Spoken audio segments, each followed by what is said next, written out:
বন্ধুরা, মাঝ মাঠে তুলকালাম কাণ্ড, রিঙ্কু সিংয়ের মারাত্মক রাগ আর আঙ্ক্রিশ রঘুবংশীর সেই বিস্ফোরক ফাঁস, সব মিলিয়ে আইপিএল 2026-এর মাঠ যেন রণক্ষেত্র হয়ে উঠেছিল। কেকেআর ম্যাচটা হারল 65 রানে, কিন্তু হারের চেয়েও বড় হয়ে দাঁড়িয়েছে রিঙ্কু আর রঘুবংশীর সেই চরম অশান্তি। রিঙ্কু কেন মাঝ মাঠে মেজাজ হারালেন, রঘুবংশী কেন আঙুল তুললেন রিঙ্কুর দিকে, আর কেনই বা কেকেআর জেতা ম্যাচটা হাতছাড়া করল, এই সব কিছু নিয়ে আজকের ভিডিওতে এমন কিছু তথ্য ফাঁস করব যা আপনারা আগে শোনেননি। তাই আসল ঘটনা জানতে ভিডিওটা একদম শেষ পর্যন্ত দেখুন। বন্ধুরা, আপনি যদি কেকেআরের সত্যিকারের ভক্ত হন এবং কলকাতাকে মন থেকে ভালোবাসেন, তবে ঝটপট ভিডিওতে একটা লাইক দিয়ে কমেন্টে লিখে ফেলুন আমি কেকেআর। আর কেকেআরের সব খবর সবার আগে পাওয়ার জন্য ডেসক্রিপশনে দেওয়া লিঙ্ক থেকে আমাদের হোয়াটসঅ্যাপ আর টেলিগ্রাম চ্যানেলে এক্ষুনি জয়েন করে যান। চলুন এবার বিস্তারিত জেনে নেওয়া যাক আসল ঘটনাটা কি ছিল। আইপিএল 2026-এর 5 নম্বর ম্যাচ, মুখোমুখি লড়াই কলকাতা নাইট রাইডার্স আর সানরাইজার্স হায়দ্রাবাদ। টসে জিতলেন কলকাতার ক্যাপ্টেন আজিঙ্কা রাহানে। তিনি ভাবলেন আগে বল করে হায়দ্রাবাদকে অল্প রানে আটকে দেবেন, কিন্তু মাঠের চিত্রটা ছিল একদম আলাদা।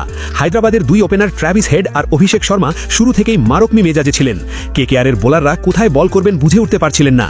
একের পর এক 4 আর ছক্কায় পাওয়ার প্লেতেই হায়দ্রাবাদ 80-র ওপর রান তুলে ফেলে। ট্র্যাভিস হেড 46 রান করে আউট হলেও হায়দ্রাবাদের রানের গতি কমেনি। এরপর ঈশান কিষান আর হেনরিক ক্লাসেন এসে কলকাতার বোলারদের শাসন করতে শুরু করেন। ক্লাসেন মাত্র 35 বলে 52 রানের এক বিধ্বংসী ইনিংস খেলেন। শেষ পর্যন্ত হায়দ্রাবাদ 20 ওভারে 226 রানের এক বিশাল পাহাড় খাড়া করে কলকাতার সামনে। 227 রানের লক্ষ্য তাড়া করতে নেমে কেকেআর কিন্তু ভয় পায়নি। ফিন অ্যালেন এসেই ঝোড়ো ব্যাটিং শুরু করেন। মাত্র 7 বলে 28 রান। মাঠের চারদিকে যেন 4 ছক্কার বৃষ্টি হচ্ছিল, কিন্তু এই আনন্দ বেশিক্ষণ স্থায়ী হয়নি। অ্যালেন আর ক্যাপ্টেন রাহানে অল্প সময়ের ব্যবধানেই আউট হয়ে যান। তখন ক্রিজে আসেন তরুণ আঙ্ক্রিশ রঘুবংশী। কি দুর্দান্ত ব্যাটিংটাই না তিনি করছিলেন। 29 বলে 52 রান করে তিনি একাই ম্যাচ জেতানোর স্বপ্ন দেখাচ্ছিলেন কেকেআর ভক্তদের। সঙ্গে ছিলেন ভরসার নাম রিঙ্কু সিং। দুজনে মিলে কেকেআরকে জয়ের খুব কাছে নিয়ে যাচ্ছিলেন। ঠিক তখনই ঘটল সেই অঘটন। ম্যাচের 10.5 ওভার একটা রান নিতে গিয়ে রঘুবংশী আর রিঙ্কুর মধ্যে মারাত্মক ভুল বোঝাবুঝি হয়। দুজন ব্যাটসম্যানই একদিকের উইকেটের দিকে দৌড়ে আসেন। ফল যা হওয়ার তাই হলো, রঘুবংশী রান আউট। এই একটা আউট পুরো ম্যাচের ছবি বদলে দিল। রঘুবংশী আউট হওয়ার পর রিঙ্কু সিং মাঝ মাঠেই চরম রেগে যান। তিনি রঘুবংশীর ওপর চিৎকার করতে শুরু করেন। রাগের মাথায় বেশ কিছু কড়া কথা শুনিয়ে দেন তাকে। পুরো স্টেডিয়াম তখন নিস্তব্ধ।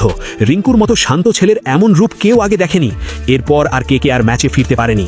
একে একে সব উইকেট পড়ে যায় এবং 16 ওভারেই 161 রানে অল আউট হয়ে কেকেআর 65 রানে ম্যাচটা হেরে যায়। ম্যাচ শেষে রঘুবংশীর হাতে ছিল অরেঞ্জ ক্যাপ, কিন্তু তার মুখে ছিল দুঃখের ছাপ। যখন তাকে ওই রান আউট নিয়ে প্রশ্ন করা হলো, তিনি এক চাঞ্চল্যকর দাবি করলেন। রঘুবংশী বলেন, সত্যি বলতে ওই রান আউটে আমার কোনো ভুল ছিল না। আমি কল দিয়েছিলাম, কিন্তু রিঙ্কু ভাই হয়তো অন্য কিছু ভাবছিলেন। আমাদের মধ্যে কথা বলার অভাব ছিল এবং রিঙ্কু ভাই ঠিক মতো রেসপন্স করেননি। তিনি আরও বলেন, রিঙ্কু ভাই সিনিয়র খেলোয়াড়, আমি তাকে খুব শ্রদ্ধা করি। আউটের পর যখন তিনি রেগে গিয়ে আমাকে গালিগালাজ বা কড়া কথা বলছিলেন, আমার খুব খারাপ লাগছিল, কিন্তু আমি জানি তিনি দলের জেতার জন্যই অতটা উত্তেজিত হয়ে পড়েছিলেন। ম্যাচটা আমাদের হাতেই ছিল, শুধু এই একটা ভুলের জন্য আমরা সব হারালাম। রঘুবংশী অরেঞ্জ ক্যাপ পেলেও খুশি হতে পারেননি। তার মতে নিজের রান তখনই কাজে লাগে যখন দল জেতে। কেকেআর ভক্তদের জন্য এটা একটা বড় ধাক্কা ছিল যে রিঙ্কু সিংয়ের মতো একজন পছন্দের খেলোয়াড় নিজের মেজাজ হারিয়ে ফেললেন। তবে রঘুবংশী বিশ্বাস করেন কেকেআর পরের ম্যাচে ঘুরে দাঁড়াবেই।